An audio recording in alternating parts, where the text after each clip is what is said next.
তো আবারও সেই পূর্বের মতন ডেল্টা রিভার নিয়ে আমি ট্রেডিং করছি। আমি ইনস্ট্যান্ট এখন একটা এন্ট্রি নিয়েছি, মাশাআল্লাহ উইন করেছি। আসলে আমি ছোট ব্যালেন্স দিয়ে এন্ট্রি করে দেখাচ্ছি আপনাদেরকে যে কিভাবে ডেল্টা রিভারের সাহায্যে ট্রেডিং করতে হয়। তো আমি এখানে একটা স্ট্রং জোন পেয়েছিলাম, আমি এখানে একটা এন্ট্রি নিয়েছিলাম। এই যে এই লেভেলটা আমাকে খুবই সীমিতর জন্য উইন দিয়েছে। কেন? কারণ আমার এখানে স্ট্রং জোন ছিল, আমি জানি ওই লেভেলকে ব্রেক করতে পারবে না, তাই আমার ট্রেডটা উইন হয়েছে। তো পরবর্তীতে অবশ্যই আমরা যদি কোনো সেটআপ পাই তাহলে অবশ্যই আমরা কি এন্ট্রি এক্সিট করব। এখানে দেখেন সেলার এবং উভয় বায়ার কি এখানে রিজেক্ট হয়ে গেছে। তো সব মিলে আমাদেরকে সব কিছু চিন্তা ভাবনা করে মার্কেটে বসে থেকে এন্ট্রিগুলো কি বাইর করতে হবে। তো আমার যদি পরবর্তীতে আমাকে আমি জোন খুঁজে বাইর করি, আমি আর এখানে একটা জোন আছে। আচ্ছা আমি দেখি তো, এটা আমার একটা স্ট্রং জোন।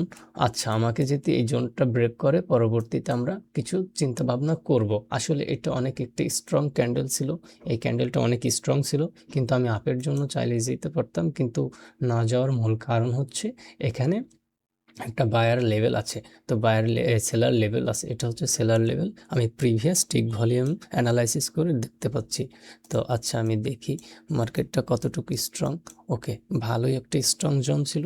তো মার্কেটটা ব্রেক করুক, তারপরে আমরা কি এই যে দেখেন আমি বলেছি এটা দেখেন কি আরে পড়েছে। আমি চাইলে কিন্তু এটা স্ট্রং একটা ক্যান্ডেল দেখে আমি চলে যেতে পারতাম, কিন্তু ওইটা কি ওইটা হয়েছে একটা স্ট্রং জোন, যার জন্য মার্কেটটা পড়ে গেছে। তো পরবর্তী আমরা ওয়েট করব, আমরা দেখব মার্কেটের কোথায় জোন আছে।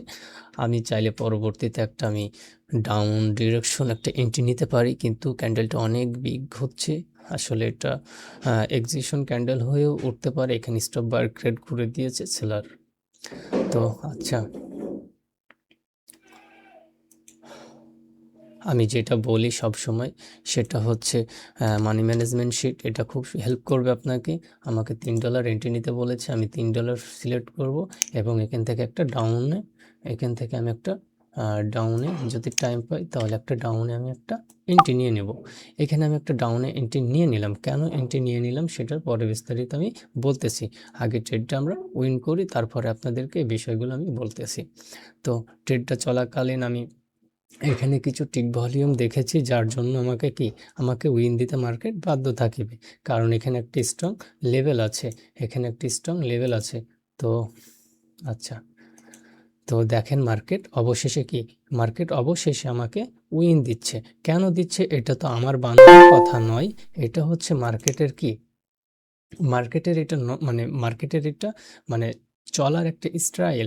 এখানে বায়ার সেলার কোথায় আছে, অবস্থান করছে, সেটা কিসের মাধ্যমে দেখা হয়? সেটা হয় আমাদের ডেল্টা রিভার ফুটপ্রিন্ট ডাটাবেজের মাধ্যমে। তো আমরা ওভারঅল দেখে ফেলেছি, আমরা 2টা উইন করেছি। আমার রিপোর্টটা আমি করতেছি ছোট একটা ব্যালেন্সের।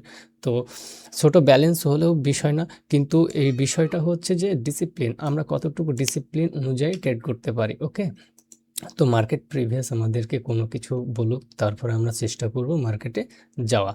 তো আমার ব্যাচে কিছু স্টুডেন্ট আছে, তারাও জানেন এই ডেল্টা রিভারটা সম্পর্কে, কারণ তারা জানে এই ডেল্টা রিভারটা কতখানি স্ট্রং, কত বড় স্ট্রং কাজ করে। এটা একটা সেলার জোন, এখানে অবস্থান করেছে বায়ার উইক হয়ে, এখানে সেলার অ্যাটেন্ড হওয়ার সম্ভাবনা। পরবর্তী এখানে বায়ার উইক হয়েছে, যদি পরবর্তীতে এইখানে যদি সেলার অ্যাটেন্ড হয় বা স্ট্রংলি থাকে, পরবর্তী আমি আবারও ডাউনে চলে আসবো। সেটা হচ্ছে আমার ট্রেডিং স্টাইল বলে।